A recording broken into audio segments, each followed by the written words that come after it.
आज 13 सीटों पर मतदान हो रहा है और हर एक बूथ से आप तक तमाम तस्वीरें पहुंचाने की हम कोशिश कर रहे हैं। कोशिश ही नहीं, यकीनन हर एक तस्वीर आप तक हम पहुंचाएंगे, पहुंचा रहे हैं सुबह 6 बजे से लगातार।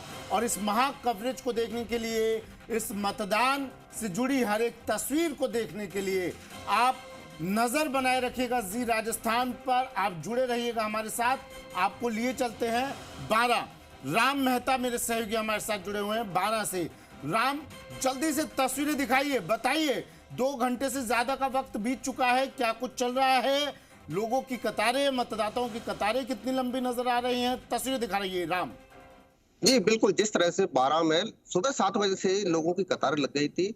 लोकतंत्र के इस पर्व में लोग आगे बढ़ चढ़कर भाग ले रहे हैं और युवाओं से लेकर बुजुर्ग तक भी मतदान के लिए आगे आ रहे हैं। हमारे साथ में बुजुर्ग, हम उनसे जानना चाहेंगे। बाबा, वोट डालने आयो? वोट डालने आयो? कहाँ वोट डालने आयो? दूध वोट डाले, बुजुर्ग है, लगभग 70 साल से इनकी अधिक उम्र है। ये यहाँ पर वोट, हमारे कुछ लोग युवा हैं, हम इनसे बात करना चाहेंगे कि लोकतंत्र के इस महापर्व में अपना वोट का योगदान देने वाले। आप वोट डालने आए हो? जी सर। क्या मुद्दे हैं, किस चीज को लेकर? यही मुद्दे हैं और इसमें क्या है, युवाओं का साथ होना चाहिए और संविधान लागू।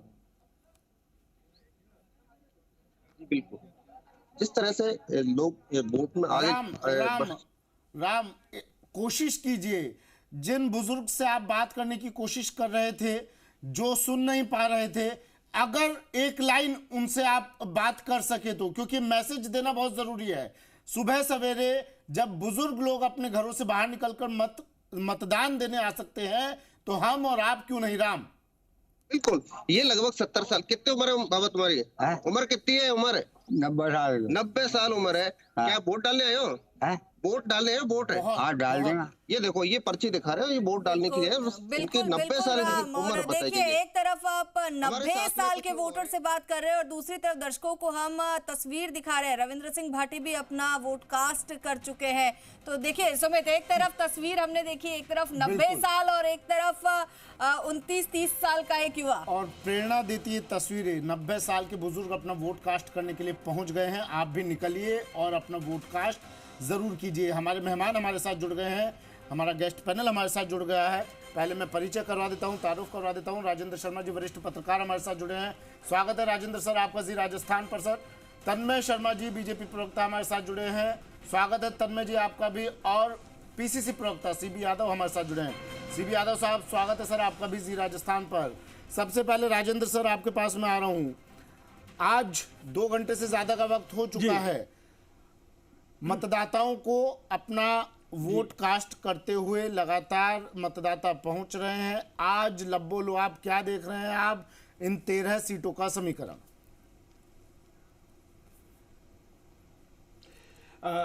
देखिए, पहली चीज़ तो यह है कि मैं आपके चैनल के माध्यम से सभी मतदाताओं से अपील करूंगा, 13 सीटों के जितने भी मतदाता हैं उनसे अपील करूंगा कि वो सारे काम छोड़ करके, क्योंकि 5 साल में आपको एक बार अपनी सरकार चुनने का मौका मिलता है, तो सारे काम छोड़ करके, कोई भी परिस्थिति हो उन सबको अलग करके, और सबसे पहले आप अपने मतदान केंद्र पे जाइए। मतदान केंद्र पे जाकर के अपना मतदान कीजिए, क्योंकि मतदान हमारा अधिकार है और अधिकार के साथ ये हमारा एक कर्तव्य भी है कि हम इस दायित्व को पूरा करें।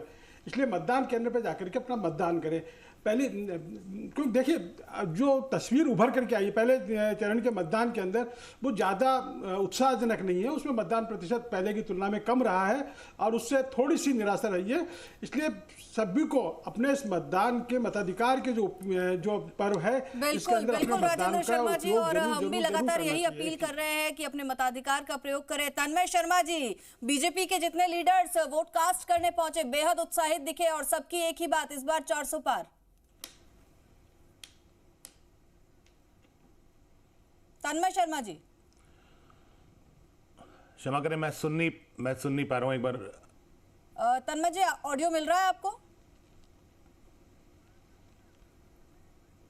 चलिए, अनक्लियर है, एक बार आप रिपीट करें। चलिए ठीक है तन्मय जी, आपसे फिर से जुड़ते हैं। सीबी यादव साहब, सवाल मेरी सहयोगी हिमाद्री ने तन्मय जी से पूछा 400 पार।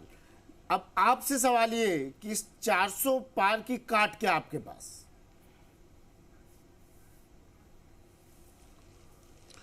आज सुबह वसुंधरा जी ने बहुत अच्छा बयान दिया जब उनसे पूछा कि चुनाव होता है और चुनाव के भीतर जनता ईश्वर और ईश्वर तुल्य जनता निर्धारण करती है। एक तरह से ये 400 पार की काट नहीं है, ये तो सिंपल है कि जब ये 400 पार की बात करते हैं तो इस जनता जनार्दन और चुनाव को नकारते हैं और ऐसा फिर वो जो जनता के मन में संदेह है कि मैच फिक्स है उस बात की एक तरह से खुद ही पुष्टि कर देते हैं।